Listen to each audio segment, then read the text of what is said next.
kita mengutip satu cerita, yang cerita ini mungkin sudah pernah kita dengarkan.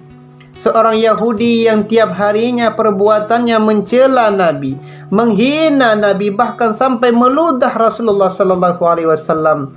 Tetapi akhirnya Yahudi itu masuk Islam. Orang yang selama ini yang kubenci yaitu engkau wahai Muhammad, tapi engkau merupakan orang yang pertama datang ke rumahku, kata orang Yahudi tersebut.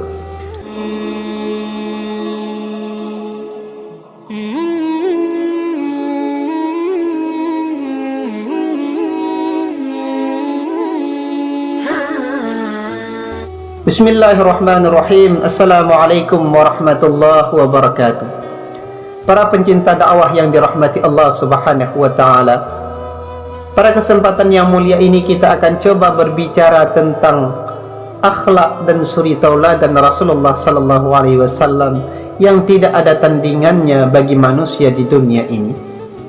Berbicara tentang akhlak Rasulullah sallallahu alaihi wasallam, kita mengutip satu cerita, yang cerita ini mungkin sudah pernah kita dengarkan. Seorang Yahudi yang tiap harinya perbuatannya mencela Nabi, menghina Nabi, bahkan sampai meludah Rasulullah sallallahu alaihi wasallam. Tetapi akhirnya Yahudi itu masuk Islam dikarenakan akhlak dan suri tauladan Rasulullah sallallahu alaihi wasallam.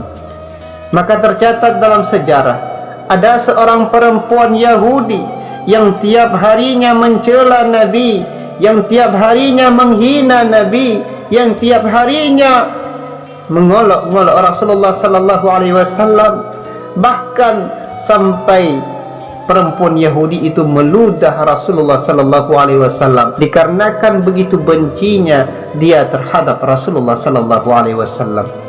Tiap hari atas nama Rasulullah sallallahu alaihi wasallam lewat suatu lorong, tetap Rasulullah melihat kepada bajunya ada bekasan ludah yang diludah oleh perempuan Yahudi tersebut.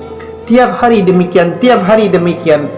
Pas suatu ketika di mana pada hari itu Rasulullah sallallahu alaihi wasallam lewat, ternyata Rasulullah melihat kepada bajunya tidak ada bekasan ludah.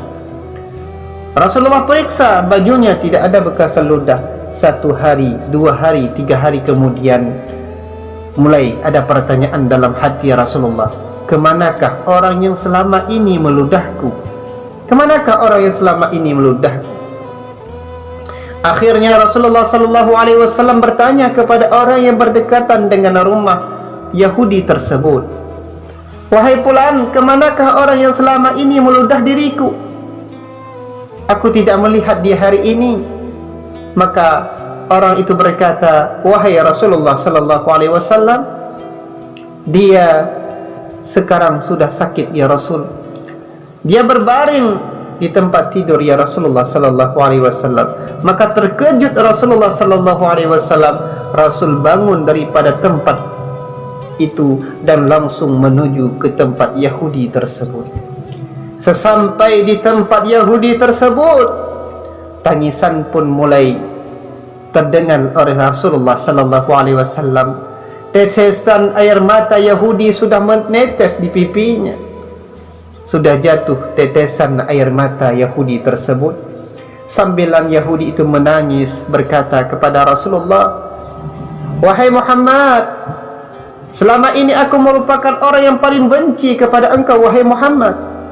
Selama ini aku merupakan orang yang paling benci kepada engkau wahai Muhammad. Banyak teman-temanku selama ini, tak kala aku benci kepada engkau temanku tertawa, tak kala aku benci kepada engkau teman-temanku mendukung aku sepenuhnya, tapi tak kala aku sakit, jangankan mereka untuk menjengukku wahai Rasul. Berbicara denganku pun mereka tidak mau lagi. Tetapi wahai Rasulullah, orang yang selama ini ku benci wahai Nabi, orang yang selama ini yang ku hina-hina, ternyata orang itu yang pertama datang ke rumahku. Orang yang selama ini yang ku benci yaitu engkau wahai Muhammad, tapi engkau merupakan orang yang pertama datang ke rumahku, kata orang Yahudi tersebut. Maka karena itu Sekarang aku beriman dengan Tuhan yang engkau beriman, wahai Muhammad. Maka ajarkan aku untuk mengucap 2 kalimat syahadat. Maka Rasulullah sallallahu alaihi wasallam mengajar Yahudi tersebut untuk mengucap 2 kalimat syahadat. Asyhadu an la ilaha illallah wa anna Muhammadar Rasulullah. Aku bersaksi bahawa tiada Tuhan kecuali Allah, dan aku bersaksi bahawa engkau wahai Muhammad adalah Rasulullah sallallahu alaihi wasallam, utusannya Allah. Akhlak Rasulullah sallallahu alaihi wasallam. Rasulullah sallallahu alaihi wasallam tak kala mendapati kesakitan, beliau sabar, dicerca, dihina, diupat, bahkan dimusuhi, bahkan sampai kepada pembunuhan terhadap Rasulullah, tapi Rasulullah sallallahu alaihi wasallam membalas dengan kasih sayang, membalas dengan kebaikan. Mungkin nasihat ini menjadi masukan bagi kita agar kita bisa berakhlak seperti akhlak Rasulullah sallallahu alaihi wasallam. Mungkin cuma ini saja yang dapat kita sampaikan pada kesempatan ini. Assalamualaikum warahmatullahi wabarakatuh.